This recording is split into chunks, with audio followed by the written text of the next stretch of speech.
در یک شب آرام بهاری در سال 1402 بر فراز کویر لوط صدای ضعیف برخورد امواج راداری بر بدنه پهپادی رادارگریز شنیده شد.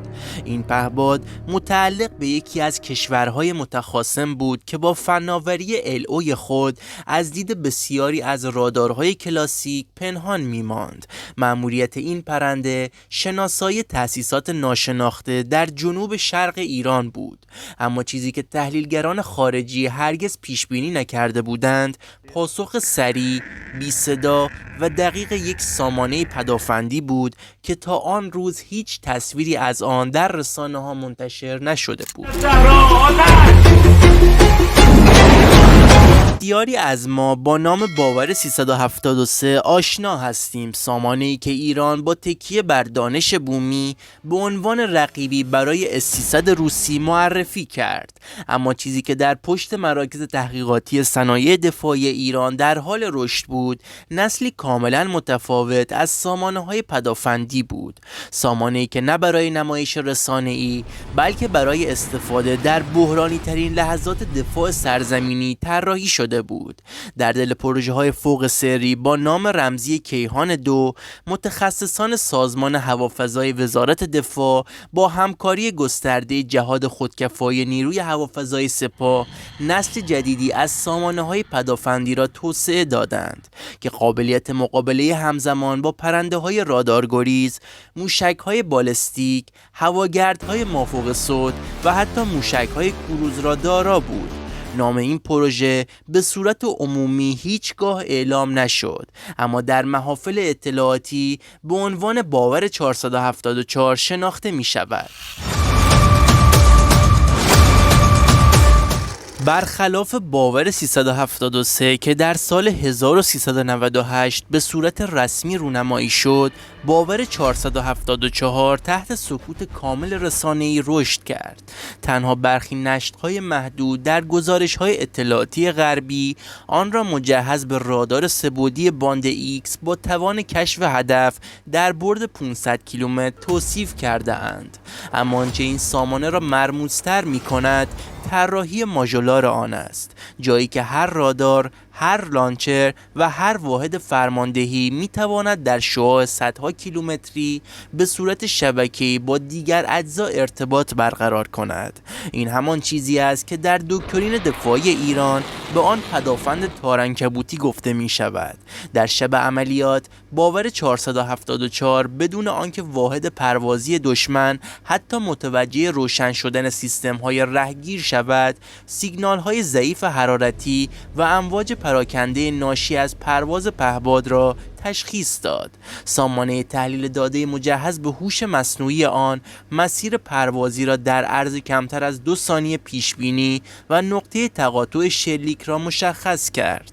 موشک شلیک شده چیزی فراتر از موشک صیاد 4 بود. منابع غربی مدعی‌اند که ایران یک موشک جدید با نام رمزی سروش 55 را آزمایش کرده که دارای هدایت ترکیبی، اپتیکی و راداری فعال است. این موشک با سرعتی بیش از 7 ماخ پهپاد رادارگریز را در ارتفاع 52,000 پا نابود کرد، بدون آنکه هیچ پدافند دشمنی حتی بتواند مکان سامانه شلیک کننده را رد گیری کند. ویژگی های دیگر باور 474 رادارهای LPI آن است. این رادارها به گونه‌ای طراحی شده‌اند که سیگنال آنها برای سامانه‌های هشدار دهنده دشمن قابل شناسایی نباشد. این یعنی پرنده دشمن هرگز نمی‌فهمد که ردیابی شده، قفل شده و در معرض انهدام قرار دارد. بر اساس اطلاعاتی که از اسناد سایبری نشر یافته از پایگاه داده فرماندهی مرکزی ایالات متحده در سال 2023 به بیرون درس کرد. یکی از ژنرال‌های ارشد پدافند هوایی آمریکا در جلسه محرمانه اعتراف کرده بود که ما نمی‌دانیم دقیقاً چه چیزی بر فراز استان کرمان مخفی شده، اما هر چیزی که آنجاست می‌تواند ما را ببیند، بشنود و بکشد قبل از اینکه ما حتی متوجه حضورش شویم. یکی از نکات متمایز در مورد باور 474 برخورداری از سامانه‌های مقابله با جنگ الکترونیک بسیار پیشرفته است. در آزمایش‌هایی که در جنوب غرب ایران انجام شد، سامانه باور 474 توانست طی 17 دقیقه متوالی پهپادهای جنگال دشمن را که برای ایجاد اخلال در باند X وارد منطقه شده بودند، شناسایی، خنثی و منهدم کند. در کنار این، ایران برای اولین بار از فناوری لیزر مایل پایدار در این سامانه استفاده کرده است. هدف از این فناوری هدایت دقیق موشک‌های مجهز به گیرنده نوری در فاز پایانی، حتی در صورت قطع کامل ارتباط راداری است. به عبارت ساده‌تر، اگر دشمن بتواند با جنگ الکترونیک رادارهای باور را از کار بیاندازد، همچنان این سامانه قادر است موشک خود را تا لحظه اصابت هدایت کند. این سامانه استفاده از هوش مصنوعی در سطح استراتژیک است، در حالی که بسیاری از سامانه‌های پدافندی جهان همچنان وابسته به انسان برای تصمیم گیری نهایی هستند. باور 474 با بهره‌گیری از الگوریتم‌های یادگیری قابلیت تصمیم گیری خودکار در زمان کمتر از 1 ثانیه را دارد. در سندی فاش شده توسط یکی از افسران سابق ناتو ذکر شده که ایران از سال 1399 به طور جدی توسعه پلتفرم AI برای پدافند هوایی را در دست اجرا داشته و باور 474 اولین خروجی عملیاتی این پروژه است. این سامانه می تواند با تحلیل صدها پارامتر محیطی از جمله باد، فشار، دما، الگوی پروازی، نویز راداری و حتی سیگنال های نامفهوم حرارتی تصمیم بگیرد که آیا هدف تهدید واقعی است یا فریب دشمن.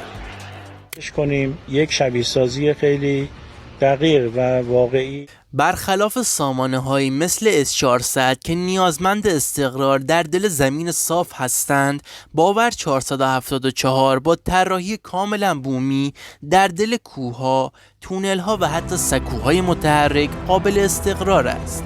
تصاویر ماهواره‌ای تجاری در اواخر سال 2024 توسط تحلیلگران دفاعی بررسی شد. نشان دهنده سکوی مستطیلی شکل در عمق کوههای زاگرس بود که به فاصله هر 30 دقیقه باز و بسته میشد. برخی معتقدند که این محل یکی از لانچرهای متحرک باور 474 است.